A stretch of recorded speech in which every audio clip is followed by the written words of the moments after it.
中俄盟首度边防演习，成为一个边检合作的新模式，所以这个就变成现在西方媒体所形容的中俄朝伊朗朝向邪恶轴心的发展。他认为中国不可靠，俄国也不完全可靠。他为什么要去发展核子武器？对，因为不可靠，我必须要保护我自己。因为是双方经济规模差距实在太大，核战略对他们来说重点是自保。Ladies and gentlemen, welcome the host. 中俄盟首度边防演习，中俄盟彼此之间关系升温哦，甚至现在很多人也把朝鲜给跨了进来。为什么呢？因为这个地方相当于是从东北亚到北亚一个重要局势。大家自己看这个中国的北部边境啊，从朝鲜、俄国、蒙古、哈萨克、吉尔吉斯，然后到塔吉克，这个我一般呢把它称为北段线。这个过去都是苏联的势力范围。苏联瓦解之后呢，由俄罗斯跟他的独立国家国血大陆叫独联体来继承这样的范围，而且它这里面还有牵涉到一些，比如说像集体安全组织。但没有想到呢，这个被号称世界上最安全的蒙古国因为它只有2个邻国嘛，一个叫做中国，一个叫俄国之前其实跟中国关系一直都不好，但这9岁阅兵，蒙古国总统来了。那更有意思的是，蒙古去年就跟中国有一个边境的首度的联合的一个演练活动也是军事安全相关的那时候我记得叫草原伙伴2024嘛，然后2025年又在新疆搞了一个，而且呢这个叫做中在9月8号到9月9号以联合防范打击边境地区恐怖破坏活动为课题在3国边境区组织边防合作2025这是一个全新的联合联合演习呢，这是首次呢3方组织边防部队参加联合演习。那这个联合演习呢更有意思的是，3国在中国境内开设联合指挥所。那这里面因为提到就是说，中国跟俄国还有蒙古签了一个叫做天然气管道备忘录，尤其中俄之间签的就是西伯利亚2号天然气管道，这可以每年可以输送达到500亿立方公尺。大家别忘了被炸掉的北溪也才550亿立方公尺长达30年，重点是经过蒙古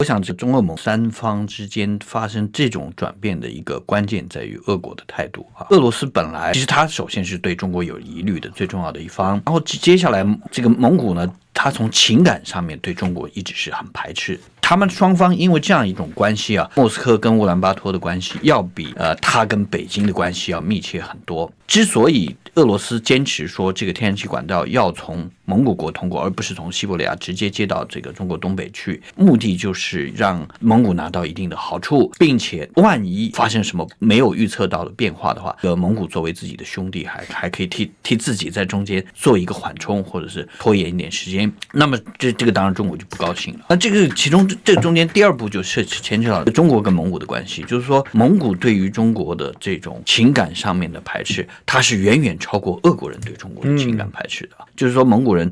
一直觉得清朝的中国就是他们最重要的一个敌人，一个压迫者，而且清朝呢跟内蒙古、外蒙古的关系的密切它都带来了这个中国的商业在当地的影响力。那么现在这个俄罗斯的重点是，他在整个的俄乌冲突以及俄国在全世界的这个处境方面，他们必须要去跟中国依赖中国，在这个现实当中他需要这样做。那么现实当中需要做，他就需要这个要去向中国做相当程度的妥协，同时他要针对中国担忧的议题，就是蒙古对中国的态度问题。我想俄国在中间扮演了很重要的一个调和者的角色。那这个角色呢，让蒙古可以有一个态度，就是说他对于所谓他一直在追求的这个第3邻国这件事情要放缓一点那就是第3邻国他希望把美国、日本、韩国的势力引进到这个蒙古国来。可是呢，现实当中就是说这个中间空间上的隔绝，让他想做这件事情很困难了。另外呢，就是说美国人自己也力有未逮的。中国来讲，北部边境过去是边防压力最重最累的地方，要驻有大量的部队，即便到了江泽民时期，中俄之间把所有边界都勘定了，依然对中国来讲压力是巨大的。可是现在北方不但不是压力，反而变成了一个助力。我想这个变化我们必须要追溯，就是说中国这个国家它作为一个农耕的大型政治体它的战略的思维一向是比较长期的，他从长期的角度来设计他的一个战略安全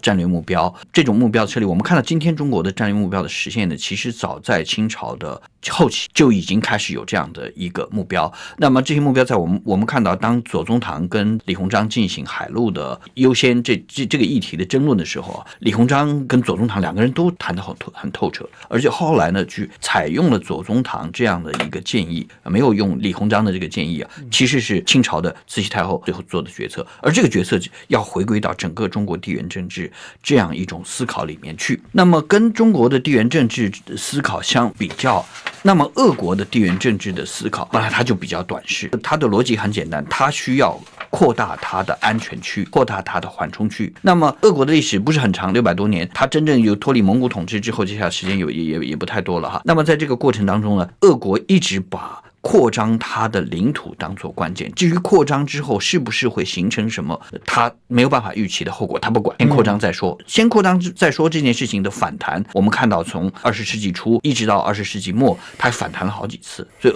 俄国曾经取得的这个势力范围又丢失。那么这个丢失我们放到这个21世纪说，我们看到这个中亚呢，它本来是苏联体系里面的一部分，也是俄国的势力范围，但是呢，我们看到因为中国的这种地缘政治的布局，它有很深厚的历史，这个历史逐渐它就超过俄国的设计，慢慢中亚国家尤其是靠近中国有边界的这几个国家，它就明显的朝向中国来靠拢。这个就回复到我们看到所谓的汉唐、清朝这几个时期中国跟中亚的这种关系的态势里面。这种态势呢，我们甚至可以看到一个非常有趣的事情。你看这次北京来参加这个阅兵的国家领导人的地图你会发现它跟蒙古帝国的那个地图是一样的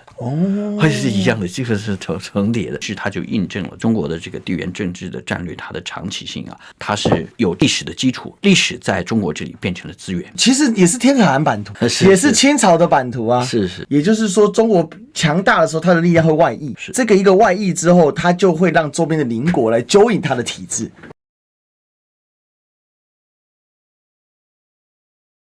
经济上有一带一路，安全上有上海合作组织，是，然后还有区域型的一些论坛，中国中亚论坛，中国所设立的所以中华民族复兴这样一个目标达成这个目标的第一步就是安全。而我想现代社会的现代国际秩序里面的安全，它完全不限于过去的这军事方面的所以地缘方面的这个安全，它要进一步扩大到整个的社会领域、经济领域。中国人是做生意的民族啊，是，很多人讲到做生意，想到阿拉伯人，想到了印度人，但是如果你就其核心内里来说阿拉伯人真的会做生意，但中国是很重视做生意的基础，而且不太搞这种道商一体，基本讲银货两讫。因为从历史来看，除了铜钱之外，纸币也中国人发明的。是，印度人也很喜欢赚钱，他们赚钱，我想在传统的古代规模没有中国人那么大。那近来他有一个很倒霉的事情，他被英国人殖民了。被英国人殖民之后，他这个经济的自主是有限的。但是他在90年代末期建国之后，他就把所谓他们想象中要建立的印度民族、婆罗多民族的利益放到第一位，他要追求一个婆罗多民族的自主，其中包括经济自主。所以我们看到印度他一直没有明确的选边，包括他在1950年代去接受当时苏联援助的时候，他也要去发展印度的经济。当然我们看到他接受这个苏联援助跟中国接受